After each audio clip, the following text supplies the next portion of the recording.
all of these things do matter. How the food is grown, how it's prepared, and you need so much more than just a dietary label to tell you how to choose your food. We do know from studies that simply increasing the diversity of plants in your diet can calm inflammation, even if you don't change the quantity. So just picking a huge array of different foods is important as well. Autoimmune disorders are certainly on the rise, and when you think of autoimmune disorders, it's a combination of factors. So it's your genes, it's the environment, all of these different things in your life coalescing to create disease.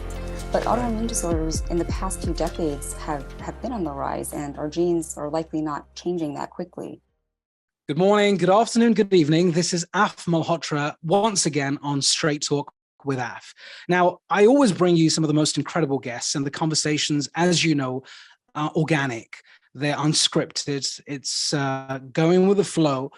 And we end up delving into so many important topics and issues that are related to the book that the author has released or published. And today is no different. I have an extraordinary person with me today who is a doctor, a specialist in gastroenterology, a thinker, of course, an author, and someone I think is good for humanity because she is doing her utmost to try and help us reconsider what we eat, how we eat, to ensure that we can prevent illnesses, autoimmune conditions, chronic conditions, and inflammation in the body that we all know creates all sorts of problems for us in the world we live in today, especially in sort of city life, the busyness of our life that causes, as we know, oxidative stress that we've talked about on this show in the past. So without further ado, I'd like to welcome the wonderful Shilpa Ravella. Shilpa, welcome to Straight Talk with Af. How are you? Thank you so much for having me here. It's a pleasure to be here today. Yeah, it's a pleasure to have you on the show. And I'd like to congratulate you on your wonderful book, which I must add, this is a very important piece of information. I discovered Shilpa because my 80-year-old mother, who is an avid reader, she was reading the Times or the Guardian in the UK, and she saw a review of a book. And the title of the review was The Hidden Cause of Modern Disease. And she ripped the article out. This is it, by the way, just so you have evidence. That's you, Shilpa, right there. And she said, you must interview this wonderful author on your show because she's written a book called A Silent Fire, The Story of Inflammation, Diet, and Disease. So that's how we got to discover you. And I'm grateful for my mother for doing so. She's finished the book and loved it, by the way. Thank you. And today's an opportunity. Thank you. Today, I should be so happy that I got you on the show. Today's an opportunity for us to talk about this book. And we're going to unpack that in a moment. Before we do so, I know that you are, of course, have been studying and an assistant professor at Columbia University Medical Center. And I don't know, and I want to ask you this, what triggered you to write this book for our audience, for our straight talkers out there. So tell us a little bit about who is Shilpa first. What is your background, and then eventually let's get to how you wrote this. What compelled you to write this book, and why now? Sure. Well, I'm a gastroenterologist by training, and I have all kinds of patients coming into my clinic. And when people think of gastroenterologists, they usually think of distressing things like colonoscopies. But gastroenterology is a field that encompasses so much more, and actually a variety of chronic inflammatory disorders. So patients with diseases like irritable bowel syndrome, inflammatory bowel disease, celiac disease, food sensitivities, all of these patients have so many questions about inflammation, how to prevent inflammation, how to treat it, how to address it in their own lives. And for 7 years, I also had the opportunity to take care of patients who had undergone intestinal transplantations. And this is a small field, an organ transplant, but it's a very interesting field because when you are transplanting the intestines, you are also transplanting all of those germs in the gut. And so your immune system is going to be very angry about all of that and make sure there's lots of inflammation going on. So on the clinical side, I was very interested in inflammation for a long time. And on the personal side as well, I had a very close friend of mine who was diagnosed with a devastating and debilitating autoimmune disorder. So those two things, my patients and the personal side as well, compelled me to really think about inflammation more, and actually became quite obsessed with it in some ways, and compelled me to write the book. Yeah, fabulous. And you talked about your friends, and without going into too much detail, I can relate to um, what happens to one's body when inflammation sets in and attacks you. And I have been a patient of an autoimmune condition for a number of years. Many of the folks on the show know this. And it's really tough because when it first strikes, you don't really know what's going on. And the first time I got diagnosed with my autoimmune condition was when I was 19 or 20. That was 24 years ago. I'm giving my age away. And there's been quite a lot of advancement to a large degree, but still autoimmune conditions, many of them are very hard to diagnose, B, treat actually in a very sort of specific and effective way. There are a lot of sort of drugs that are used that do a lot of different things, and they have their side effects as well. And you tend to then sometimes sit back and reflect and try and figure out what happened and how you ended up getting a particular chronic condition or an acute condition. And what was it? Was it, your lifestyle? Was it, destiny? Was it your karma? Was it all of those things? Was it, when you were young, did you consume too much alcohol and smoke too many cigarettes? What was it? And I've certainly been reflecting on it for over 2 decades, and touch wood, I'm better now. But you talk about all aspects of inflammation in your book. And what worries me is that there is more and more, and you're the expert, of course, so I'm going to ask you these questions, but it feels as if more and more of us globally, not just in the US, not just in Europe or not just in Asia, many more of us seem to be suffering from inflammation and autoimmune related diseases. Some of it could be, well, we didn't know it was autoimmune 25 years ago, now we do. But there also appears to be a rise. But you're the expert. So firstly, I hear you, and tell us a little bit about what was the compelling sort of thesis in the book, and to what extent did market factors or trends that you were seeing and observing around perhaps either a rise or some sort of an observation of how autoimmune conditions or chronic diseases are on the rise, got you to dig deeper into this book and got you committed to writing this book? Well, you're absolutely correct that autoimmune disorders are certainly on the rise. And when you think of autoimmune disorders, it's a combination of factors. So it's your genes, it's the environment, all of these different things in your life coalescing to create disease. But autoimmune disorders in the past few decades have been on the rise, and our genes are likely not changing that quickly. So we do know that there are compelling environmental factors that are involved in the causation of autoimmune disorders. And when you think of inflammation as an entity unto itself, we have this robust immune response that we evolved to fight things like pathogens, poisons, and traumas. It's supposed to be protecting our body. It's supposed to be a benevolent force.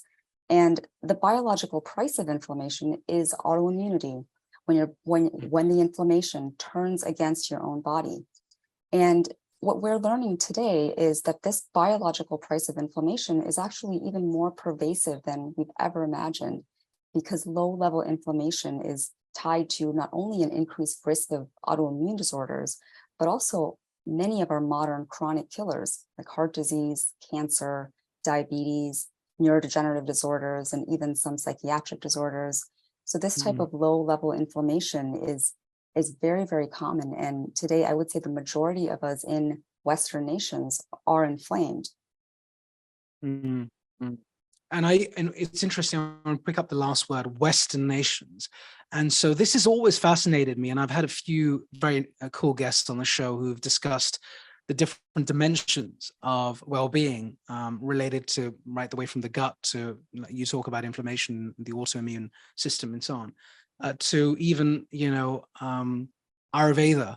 And let's go to the East for a moment. And I do know you have an Indian origin, so we must discuss this because Yes. one has to. And I remember discussing it. One of my guests on the shows. He kept talking about the Western food chain, and with the food chain that we have in this part of the world versus what the East has. So tell me a little bit about the observations here. Now, is this a problem of the West created by the West? Will it be solved by the West, or do we have to look outside of the West to solve this problem? Well, I think in general, we do have to go back to traditional practices all over the globe. And in particular, you're correct, Eastern medicine and indigenous practices, all of those practices, we do have the scientific backing for many of those practices now, from the types of foods that we need to be eating to how we live our lives, from prioritizing social connections to just exercising more, weaving exercise more seamlessly into our days. And I did feel as I was writing this book that I was kind of going backwards in some ways, talking to my parents about how they grew up. And as I talked to them about how they grew up, because they both grew up on farms in South India. And it was just incredibly compelling listening to those stories and then doing the research and seeing how the science we have today really does support some of those practices from their childhood. Mm, mm.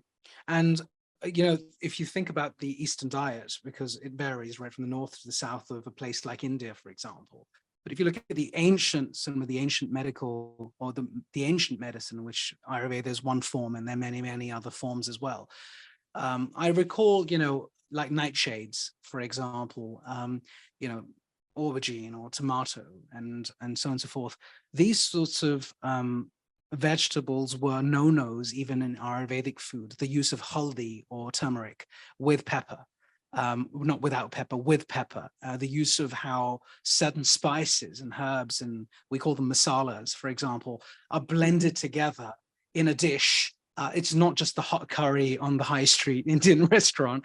Yes. The food that we eat at home, whether it's lentils or, as we call it, dal, or vegetables and various other things that we mesh together. Almost the plate of foods that you see has many things. It's got some dal, it's got some lentils, got some vegetables, maybe a tiny bit of rice, maybe some pickle, some fermentation going on there, and a variety of some sweet, but a certain type of sweet depending on the climate, depending on the season, and so on. Very seasonal food that, for some reason, even people who are allergic to wheat or gluten and various other things, I always see, even dairy. I mean, I remember visiting Amritsar in Punjab recently, and I don't take dairy. And I went, and there's something called a lassi, which is a milk-based drink. And I was like, well, my wife was with me. I was like, I'm not going to touch this. And neither was she. But the chap, felt really bad. The chap who was the guide said, you must have one. You must have one of these. So I knocked it back and I thought, right, good luck. Whatever. I don't know what's going to happen. And I was totally fine. And so we know that the food chain, our supply chain, the way we are producing, the way we are refining, the use of chemicals, fertilizers. This is a systemic, deep-rooted problem. And I know you know about this. So tell me what your views are on this, because if I think about root causes outside of lifestyle and stress and so on, you have to have optionality to be able to buy product and food that is good quality. And I sometimes worry about this. So to give us some hope, because if the food chain is distorted and corrupted, then what choice do we have? I mean, what is your diet, for example, or what do you advise people to eat in the Western world?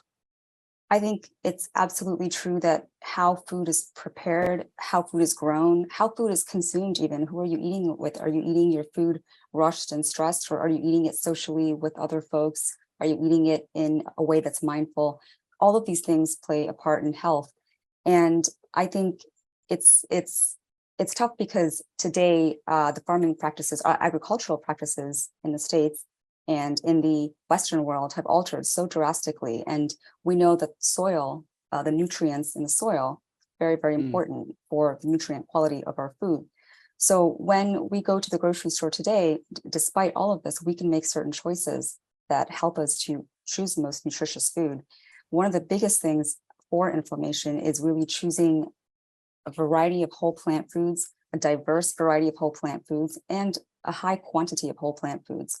And I think it's Right. less about the label of your diet. We have all kinds of labels for our diets, from vegan to paleo, low carb, low fat, keto, all of these different labels. And I think no matter what you label your diet, you can actually tailor it into something pretty nutritious. You can be a vegan who has potato chips and French fries every day, and that's not such a healthy diet. But really, those labels don't tell us the important things. How was this food grown? How was it prepared? And when Right. you look at preparation techniques like fermentation, for example, which is a very common technique in South India, where it is very hot Mm. and you needed to preserve these foods. And I'm sure you've heard of dosas and idlis and all of those Yeah. fermented foods. And those foods have very different reactions in your body. They're bringing in probiotics into your body. And even if the bacteria don't hang out in your gut, they actually are having conversations with your immune cells. And they are influencing your body in countless ways, even if they don't colonize your gut. So fermented foods, Mm. other food preparation techniques, trying to minimally process your foods, all of these things are very important. And we see, for example, that patients with celiac disease who Mm. can't tolerate wheat products in the States, but then they go to Europe and they have an ancient sourdough bread baked in the ancient tradition, Right. and all of a sudden they're actually okay with their symptoms. And some of these fermented foods that you will see and that you can create at home actually have less gluten than the foods labeled Mm. gluten-free in the grocery stores. And those foods are Mm. actually more inflammatory in some ways. So absolutely, all of these things do matter. How the food is grown and how it's prepared. And you need so much more than just a dietary label to tell you how to choose your food. We do know from studies that simply increasing the diversity of plants in your diet can calm Right. inflammation, even if you don't change the quantity. So just picking a huge array of different foods is important as well. Wow. Okay. And just for those who haven't experienced what you have or I have firsthand, I mean, you're, of course, the intellectual, you're studying this domain, you're a doctor. Just to sort of boil it down to something a little bit more simple, what is inflammation in the body? How would you describe that? And feel free to, speak in medical language as well. You don't have to dumb it down. Sure, no problem. Yeah. So Yeah. inflammation is an ancient force and it evolved to protect us against germs, poisons, and traumas. And the four cardinal signs of inflammation, for example, if you slam your knee against a table, you can see this. You'll see redness, heat, swelling, and pain. And those are a manifestation of what's going on inside the body on a microscopic level. Blood flow increases, blood vessels dilate, fluid and protein leak out of the vessels, putting painful pressure on the nerve endings. So that's inflammation in a nutshell, and that's acute inflammation from trauma or the things you tend to see day to day. And the hidden inflammation is a type of inflammation that you don't see. It's inflammation that weaves through your body, and you may not even know that it's there. Mm. Mm.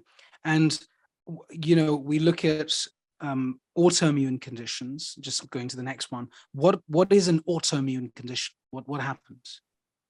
In an autoimmune condition, your immune system reacts against your own tissues. So when you think of patients with, say, inflammatory bowel disease or rheumatoid arthritis, Mm.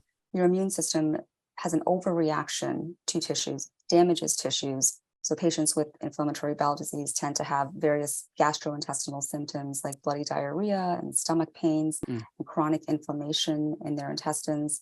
Patients with rheumatoid arthritis, for example, tend to have joint pains. So this is chronic inflammation from your body's reaction to its own tissues. Mm. And do you tend to see, are there any studies or observations right now around, does it start at a younger age? Does it happen later on in life? Do some people say, well, I was fine all my life. I've never had any issues, never been to the doctor and so on and so forth. And suddenly I've got this autoimmune condition. I eat really well. I eat vegetables. I'm vegetarian, for example. I don't drink any alcohol, but yet I have this autoimmune condition. So what are the factors that you see that are the variables that are more conclusive, whether they're correlators or the form of causation? Well, certainly an autoimmune disorder can strike at any age. It's also disease dependent. Certain diseases have different distributions. We know, for example, that inflammatory bowel disease, we tend to think of it as a disorder that's picked up relatively early, 20s, 30s, but we also know that older folks can also be diagnosed with inflammatory bowel disease. Same thing with celiac disease. So we know that we can be diagnosed with an autoimmune disorder even later on in our age. And we do know that autoimmune diseases are on the rise and that there are environmental factors involved in the causation. Now, this isn't to say that, the alcoholic drink you had last night is definitively a cause for the autoimmune disorder you get in a few days. But it's to say that these environmental factors are really altering how our immune system behaves. And we've evolved robust immune responses for the right reasons, but our immune system is just exquisitely sensitive to the triggers in this new world. So everything from the food you eat to the stress levels in your life, and stress comes in so many different formats today, from bullying at work to loneliness. Post-pandemic loneliness is a huge problem. So chronic stress is also a very, very big problem in this country. And so all of these triggers can certainly play a part in the causation of disease and in causing hidden inflammation. And we know that hidden inflammation, folks who have silent inflammation, are more likely to mount autoimmune disorders, are more likely to have heart disease, cancer, all of these other diseases that we've talked about, which we can think of now as chronic inflammatory disorders. And we know, for example, when you smoke, smokers are indeed at a higher risk of getting diseases like arthritis, for example, or heart disease. So we do know that there are so many factors involved in the causation of autoimmune disorders. Understood. Now, we're running out of time, but there are a few more questions. One is about this area of heart disease, or should I first start with cancer? Because of course it's a terrible disease, and this is statistics around how many people are going to get it. I mean, I read just recently 1 in 2 will end up getting cancer, and it's troublesome and really distressing to hear this. The manifestation of these illnesses, or these inflammatory markers that go crazy, inflammation that goes crazy, turns into different sorts of conditions, right? I've talked about some that I have had, but you've talked about the ones that your friend had, and so on and so forth. Tell us a little bit about your research in cancer. Have you discovered anything that you wanted to share with us that has intrigued you or bothering you moving forward in further research? Sure. Well, we know that the immune system tends to fight tumors as it would germs. So the immune system is trying to actually protect you from cancer. But we also know that paradoxically, when we see tissues in the body that have chronic inflammation, these areas of chronic inflammation are more prone to developing cancer. So if you have chronic inflammation in the colon, for example, with a disease like inflammatory bowel disease, you are more likely to get cancer in those areas. And this isn't true 100% of every single tissue in your body, because there are some areas like the joints and the brain where you might have chronic inflammation, yet have very little increased risk of cancer. But this is true for many, many different tissues. So inflammation can come before cancer and be involved in the causation of cancer. And this is true for overt inflammation that we are used to diagnosing and seeing and testing for. And this is also seemingly true of hidden inflammation, the hidden iteration that sort of just floats through our blood before the diagnosis of a cancer. And we also do know that inflammation is very important in the tumor microenvironment. So after you have a cancer, inflammation is a critical part of that environment. And inflammation actually helps to drive the metastasis of cancer. And it helps in every stage, from the birth of the cancer, from the initial genetic and epigenetic mutations to the continued growth and spread of the cancer throughout the body. So inflammation is a huge player in all of that. And a controversial question about non-vegetarian or meat or poultry-based or fish-based diets versus, plant-based vegetarian diets. Of course, this discussion and debate is ongoing, right? And depending on who you want to have the discussion with. What is your general take here? Again, this is, a generalist view on, if you want to have a better life, be more fit and well, and live inflammation, not free, but, lower the chances of you having inflammation. What sort of a diet are you really recommending? If you could spell that out clearly. So we also then dispel the myths on all sorts of keto and paleo and this and that diet. So what's your take on it? Sure. And to preface that, I would say when we are talking about a diet for human health, and we are looking at it in the context of inflammation, in the context of all of these disorders now being labeled as chronic inflammatory disorders. So heart disease, cancer, diabetes, obesity, neurodegenerative disorders, and autoimmune disorders as well. When we are looking at it in that broad context, we know that the anti-inflammatory diet is a population health diet. It's a population-wide diet, and it's a whole foods, plant-based diet. And that type of diet means that you are minimally processing your foods. You're not deep frying them. You're not eating the processed and packaged foods with tons of additives.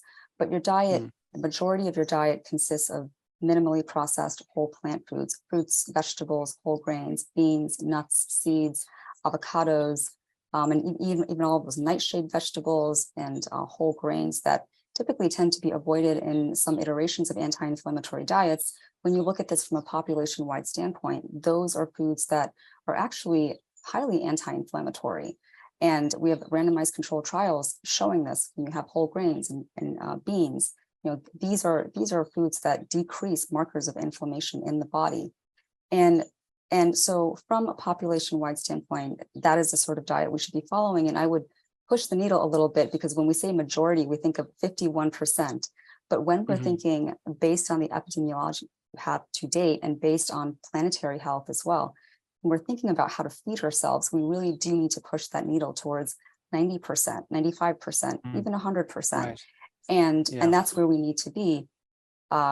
When we look at how we should be eating in order to preserve the planet, we have a plate comprised of mostly whole foods and very, very small portions of animal products. A serving of lean meat is the size of a deck of cards. So if you have a couple of servings a week, that is consistent with planetary health.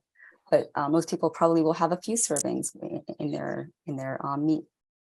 So when we think about human and planetary health, we really do need to be eating a minimally processed whole foods, plant-based diet. And of course, there will be exceptions to this with folks with certain conditions. I certainly have seen patients, I have a population of patients with short guts that I took care of for quite some time, and they were missing most of their intestines. And it was very hard for some of them to have a diet that high in plant foods. And so we did need concentrated animal products in their diet. And there are subsets of autoimmune disorders as well, where folks might find some relief with iterations of anti-inflammatory diets. But for the population as a whole, this is the sort of diet we should be following. Got it. Great. That's great input. And what's your view on supplements? Because of course that comes up a lot when people feel they are deficient in some way. What's your general research telling you around the use of supplements to aid what you've described?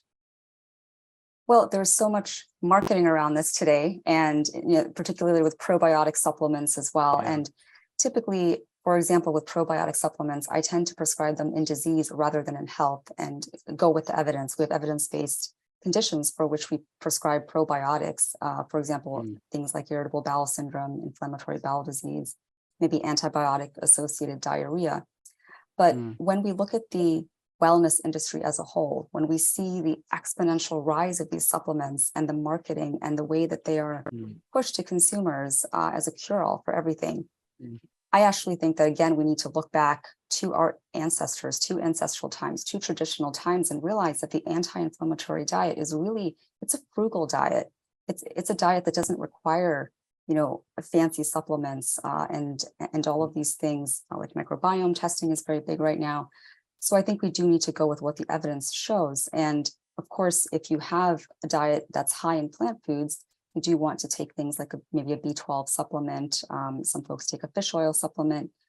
And there are times when folks will bring up, well, if I have to take a supplement when I'm eating plant foods, then why not just eat a Western diet? But in a Western diet, you have many more nutritional deficiencies than you would with a whole foods plant-based diet, and many, many other issues that we are just not addressing. So having to take a couple of supplements if you were on a 100% or 90% whole foods plant-based diet is actually not too bad of a thing. And it speaks to more how our environment has evolved, because that's one of the things that we have to realize is that we are new humans, and we are living in an environment now where we can't just say, let's eat only what our ancestors ate, because we are facing multiple ecological threats in our new environment: climate change, epidemics, pandemics. And we are facing the potential of modern medicine to give us so much, from multiple organ transplants to prosthetic joints to immunotherapy. And all of this is going to be affected by your diet. So our current environment is unlike any other environment that we've seen previously. So we really, more so than ever, need to respect the language of the immune system. Have you discovered any sort of differences in the racial makeup of patients related to your findings? For example, people who come from ethnic backgrounds versus those who are Caucasian, those who come from African backgrounds and stuff. Because I guess the genetic makeup is a little bit different. Environmental factors sometimes are different. Therefore, it's not a one size fits all.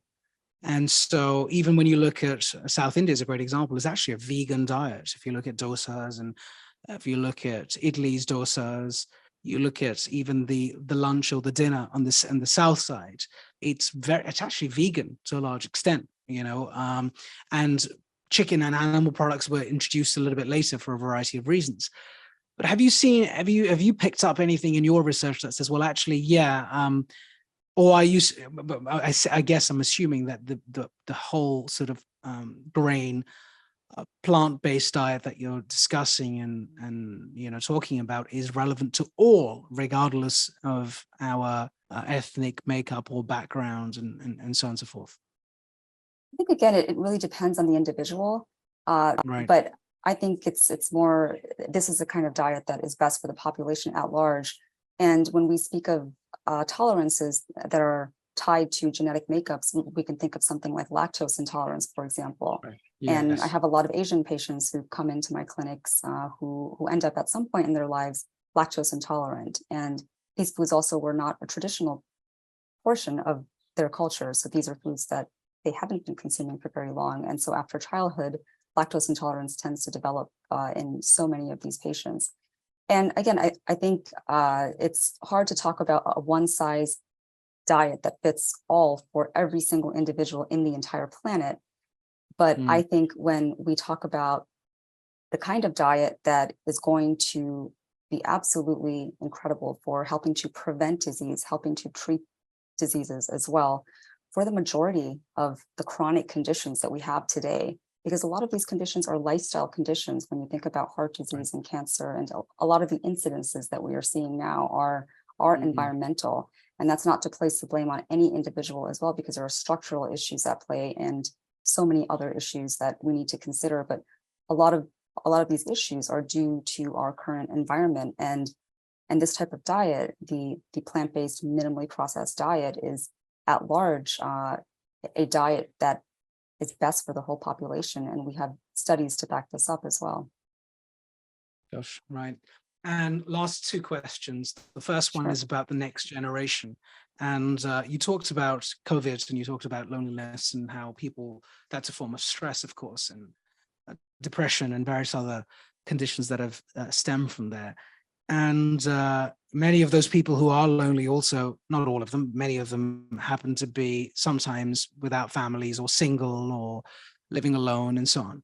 And some of them are younger, they're the Gen Z population, for example. We saw that during remote working, environments where those were the communities that were most affected by not coming into the office physically, as opposed to those who've got families or kids running around all day, so they found a different way of managing and coping. Given they may have more stress, given that's the backdrop, therefore they're more prone to some extent, some of these conditions, let's just say for a moment, it feels as if their level of awareness of some of these dietary habits is greater than at least my generation and earlier, where we have very, very limited levels of knowledge. It's only now that we're starting to open our eyes and minds to this stuff. How do you feel about the next few generations as a doctor and as an author with your research? What does it make you feel? I'm very hopeful. I mean, I'm optimistic in general, so I try to be hopeful. But I think when you look at prescribing lifestyle medicine in clinical practice, when you look at something like that, I feel like there is so much more interest now than there was 20 years ago when I was in medical school. So I think the younger folks, the younger population, folks who are training, folks in medical school right now, and the trainees, there are so many more folks who are interested now than there ever were before. And I think all of these pressing issues have coalesced to create even more interest, because the advent of a global pandemic in 2020, that was a wake-up call. You know, the idea that climate change is not just on the horizon, but it's actually here and it's happening to us in the moment. And that what we prescribe in the clinics and what we are doing at our dinner tables in our homes, all of this is so interconnected, just as the gut germs are so interconnected with our own health. And so all of this is something that I think folks who are younger are realizing more and more. And there is a push for more nutrition education to get into medical schools. And I think that it's going in the right direction. Beautiful. That's really good to know. And my last question really is, I always ask authors this question. There is a time lag between when you publish your book and it goes to the publishers and it's released on Amazon or wherever it is. And then between that time and say now, interviews happen, there's time for reflection, you read more books, you have more ideas, you reflect on what you've done and so on. And it sort of triggers you to think about what else you would have added to the book if someone gave you an opportunity to open it up again. And let's say there was, I always think, why are books static? Like they should be constantly updated using some AI. So I should just subscribe to this book, but I subscribe to all of your next books. So the auto update hits me on Kindle or whatever it may be. I can't believe we don't have that today. It's so simple. But it should, because you're right. 6 months later, why do you have to write another book? You'd be like, no, I need to write another chapter. Just the chapter in itself can change the entire dynamic and dimension of the book. So have you been through that yet? Have you been thinking about, oh my God, should be talking about this. That's a good point. I need to be working on this. And are you thinking about your next book, therefore? I mean, I would love to add an update even right now. And I think, there is just so much that is changing, so much that is growing in this field. And I update it on my blog sometimes, but right. I think since I've written the book, I've just seen even more so how pervasive inflammation is, for one, and even talking about loneliness and how loneliness affects the body. Loneliness is a huge stressor, and I did a bit of a deep dive in a piece on loneliness and how it actually incites our immune cells to become more angry and how it is tied to low-level inflammation. And I learned a lot of new things there as well. And so that's one thing, just seeing how pervasive inflammation has become. And then also just thinking more about testing. How can we catch inflammation? I think that is something I would love to expand upon in the future, because that's sort of a nebulous gray area at the present. So many of the markers that we have are not necessarily very specific. If you have a cold or a flu, you tend to have markers of inflammation, and we're not sure where it's coming from. Is it from the cold and flu? Is it from a chronic disease? And I think really getting to adequate testing methods can be very important, and just seeing how researchers are thinking about perhaps inflammatory testing for inflammation in the context of inflammatory challenges, maybe, or signatures of inflammatory markers, or using imaging techniques. I think all of that has been very fascinating.